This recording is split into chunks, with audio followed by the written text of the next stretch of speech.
Hello creative friends, welcome back to Inktasy. Today's video is all about the step-by-step process of creating ring pours, along with a few tips and tricks I've learned over the years. Please know this is my preferred method and style. It's not a rule book, but rather one artist's take on this mesmerizing form of fluid art. Every artist has their own unique approach, and I'm excited to share mine with you. We'll begin with the pouring cup. I like using one with a spout. It makes it easier to control the pour and helps create tighter rings with more defined lines. But if you don't have one, no worries. Any cup that lets you pinch the rim will do just fine. My paint consistency is on the thicker side, which allows me to layer colors on top of each other without blending too soon.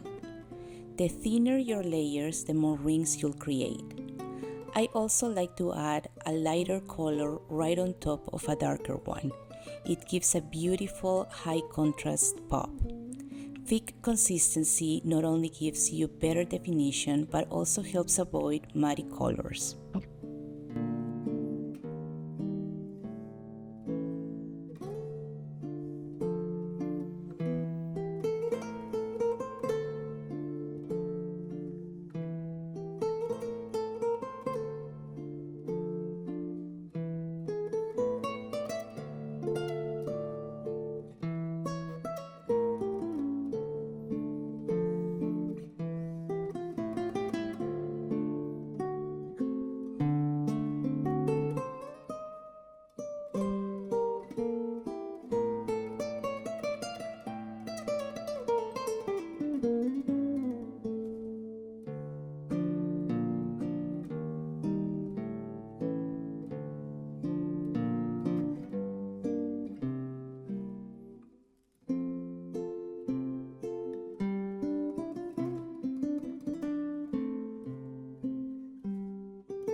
Next tip, I like to use embroidery hoops to help keep my ring pours centered.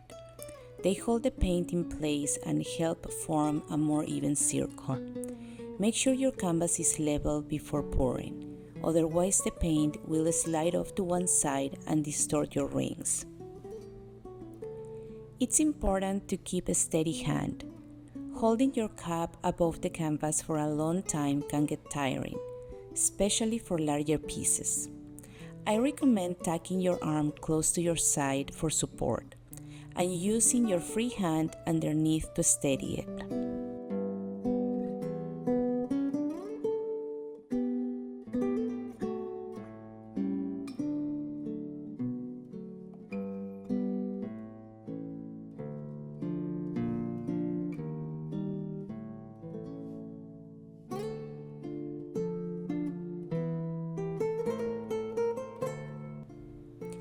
If paint accidentally drips onto your composition or your center isn't quite perfect, don't panic.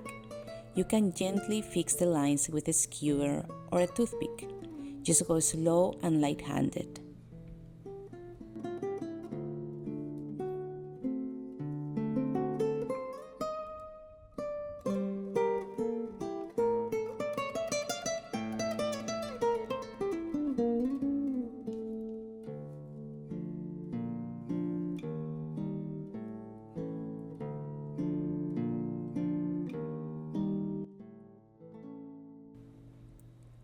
And here is a handy trick. If you have a thicker layer of color sitting at the top of your cup, pour a little into the corner of your canvas first.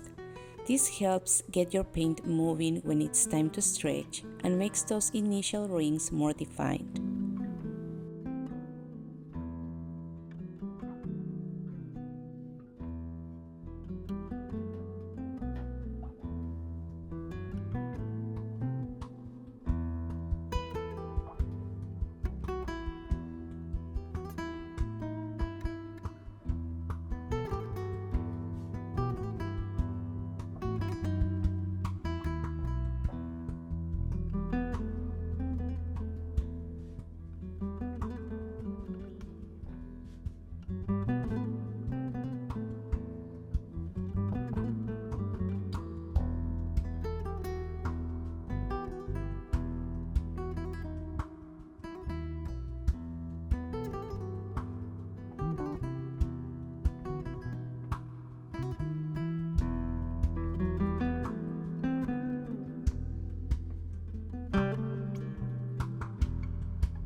Once you finish pouring, lift the embroidery hoops gently. Sometimes a little paint bubble forms.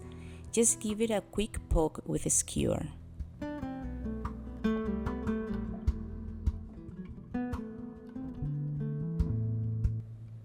My favorite way to stretch a ring pour is on a spinner. It keeps the rings even as they expand and helps maintain the shape of the design. You can also combine spinning and tilting if you are aiming for a more organic flow. Since my paints are thick, tilting does require a bit more patience.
And here it is, fully dry.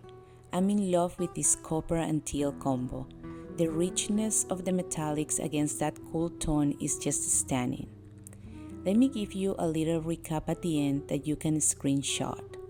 I hope this tutorial inspires you to try a ring pour or explore it in your own way. If it helped or brought you a spark of creativity, I'd love it if you give the video a thumbs up and leave me a comment below.